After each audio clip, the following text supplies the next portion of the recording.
Hello guys, and we're here today with another very awesome deck, and hopefully you guys are having an awesome Thanksgiving. Yes, an awesome Thanksgiving. Today is Thursday, so if you're an American, you're celebrating Thanksgiving.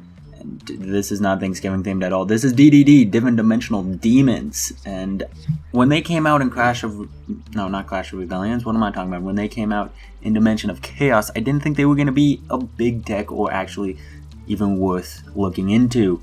But after playing a couple of decks, playing against a couple of decks, and then playing the deck itself, it's like, wow, I didn't realize it had this much utility, it was this good, and it is very crazy. And I did do a little bit of fun stuff just to make the deck a little bit more interesting. So let's go in.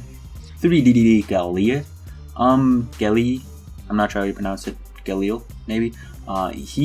You could put him down. You could put him down to 2, but he does have utility, being able to bounce back your monster with 0 attack or bounce back your continuous spell cards so you don't take damage. Really very, very useful, so he's definitely there. And sometimes being able to go for that Pendulum Summon can actually help out, especially when it comes to Pendulum Summon that's the OCG name, Oblivion King. Oblivion King, he's very important. You may want to put him up to 3, but 2 is decent enough. If you're a normal spell summon, you can target one d.d monster in your graveyard, special summon it, and you contribute d.d to target one monster opponent controls and banish it. Not that you use that effect ever. So pretty much it lets you get back your Oracle King, your Way of Oblivion, any of your d.d.ds, d.ds in your graveyard. It will not get back any of the other monsters. It will get back this card, but it will not get back any of these guys. And he can get back himself, so that's also really, really useful. Leonidas, he's a level 7. So he helps with making rank 7 plays, but mostly he's just in here so that way you don't end up getting stuck taking damage and killing yourself with the continuous spell cards. Because if you take effect damage, you can spell summon, gain life points equal to the damage you took. You take no effect damage as well. So you take 1,000, you summon him out, and then you gain 1,000. So it's a net difference of 0, and then you take no more damage. So he's just there to help out. He's easy to summon out, so no problem there. One Berfamont. He's not really that good. He can make he can take a d.d and change its level between 1 and 8. So it helps with making your rank 8s, your rank 4s, or your rank 7 plays. Except you can only special summon d.d months for the rest of the turn, so there is no rank 7 plays with him. So he's only at 1. 2 maxis, because I felt that it would just be good in this deck, especially because this is technically a hand trap. You discard him to bounce a card back. So I felt it would be a little bit decent, and it has helped. It definitely has helped. So now into the main very important cards. d.d Swirl Slime. You can discard from your hand, do fusion summon using monsters in your hand. So you're probably gonna have 2 d.d. You have to use him, so your only target you can make is Oracle King d'Arc. So you just need another d.d. It could be this guy, it could be this guy, because this card counts as a double D or a triple D, so that's very awesome. And then you can banish him to special summon a d.d. from your hand. So that's very useful. You can use him, you can banish to special summon him, who will then target another triple D. So if this card ended up in your graveyard, or this guy is in your graveyard, another copy of him is in the graveyard, you can just summon him out and then go for your play there. Necro Slime. Having these cards can easily make a rank 7 play, which is awesome. If he's in your graveyard, you can banish him. He's a Miracle Fusion. Banish him and the fusion material from your graveyard to summon out a d.d fusion. So that is definitely very useful. Of course, you can only make... Oh no, actually with him you can make this guy. So that's kind of cool, I believe. Yeah, you have to banish 3 cards. With him, it's only this card and one other card, but with him you can banish a total of 3. So that means you use him and then 2 other cards to make him or him. So that's just something to note. So you can make an easy rank 7 plays with just these 2 cards. That's very useful to note. Savin Kelpler.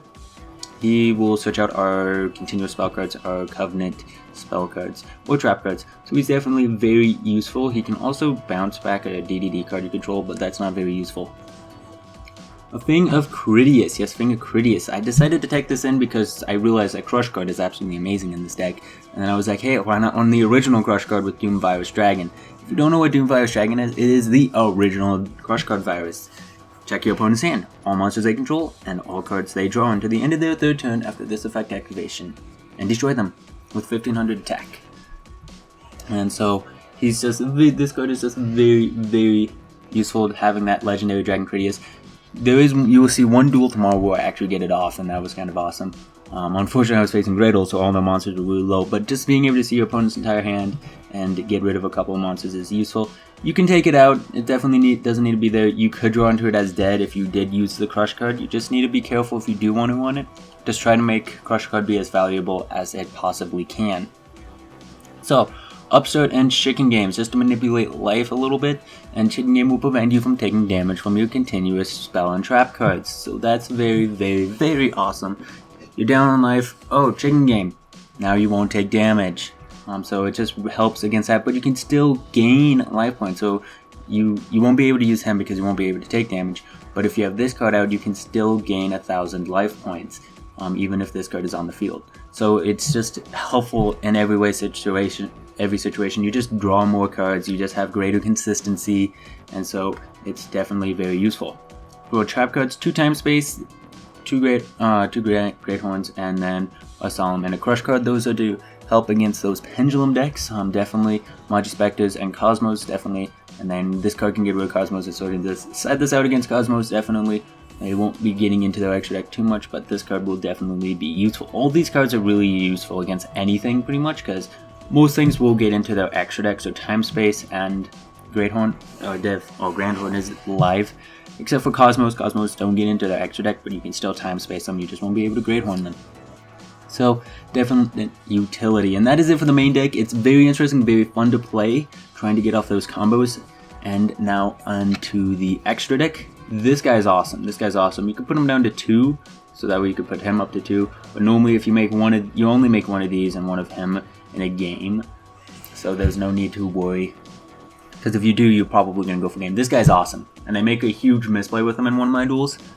If he attacks a monster, you can return one d.d.d or Dark Contract card, so you would return the Dark Contract card, of course, and equip one face-up monster opponent controls, except the battling monster, which is the misplay I made. I kept on tagging into Frightful Wolf. No, not Frightful Wolf. Something. I kept on tagging into some Frightful monster, and he wouldn't take, and I was like, why can't I target this monster? And it was like, oh.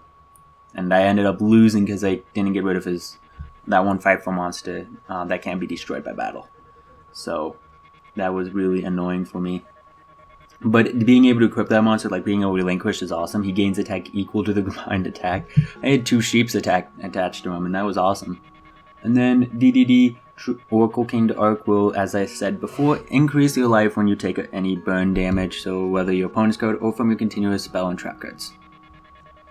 And then Doom Virus Dragon, like I said, check your opponent's hand, and for the next 3 turns, all cards they draw that are monsters and 15 or more attack are destroyed. The only thing that I don't know about this is will Firehand trigger, because Firehand says if this card in your possession is destroyed by your opponent's card effect. That gets me. Because I know if you warning Firehand on his normal summon, he still gets his effect. And then d.d.d Triple D Duo Dawn King Kali Yuga. You make this guy, you just won. You just won. Unless he gets warning to Grand Horn to Black Horn, unless his summon is negated, you won. After this card is XZ summoned, for the rest of the turn, other cards and their effects cannot be activated on the field. And other cards' effects on the field are negated. So all face down cards are dead, all face up cards are dead, and it works really insanely well with Chicken Game, because then the downside disappears. If your opponent has less life, you activate it, you draw a card, you make this guy, it's negated, you can deal damage now. And then once your opponent goes, if they still have a turn, it'll become live again. So it's not gone. So this guy's absolutely amazing in this deck. These guys are dead, and you've already taken damage by the time you summon him. You can also detach to destroy all spell and trap cards on the field. So you can't activate anything. I'm gonna blow up the field too. Just blow up the entire back row, and then you can activate. Oh no, you can't activate other cards. No, on the field. So you can still activate cards in the hand. So if you have 2 Chicken Games, you can use one, negate it, destroy it, and then activate the other and get rid of all of your opponent's back row. You will get rid of all of your stuff as well, but hey, you won't end up burning yourself to death. So this guy's awesome. You can also detach and then target a Dark Contract spell trap in the graveyard and set it. Not that you'll ever use that. You want to use them for the Heavy Storm ability. That is definitely what you want to use them for. And then for the rest, for winning 7s, we have Red Ice Flame Metal Dragon to burn your opponent to death, 2 Draco Sack, 2 Big Eye, and then rank 4s that you will never make, such as d.d.d Wave King Caesar, Castell, and 101. And that is it for the deck, this deck is insanely good actually, and just crazy in what it can do. And so I play the deck.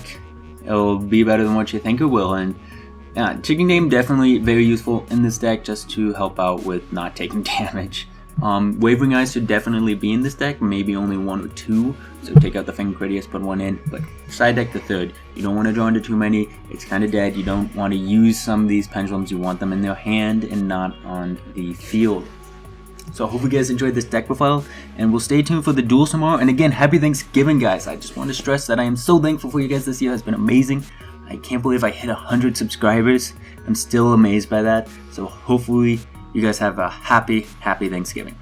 See you guys later. Bye.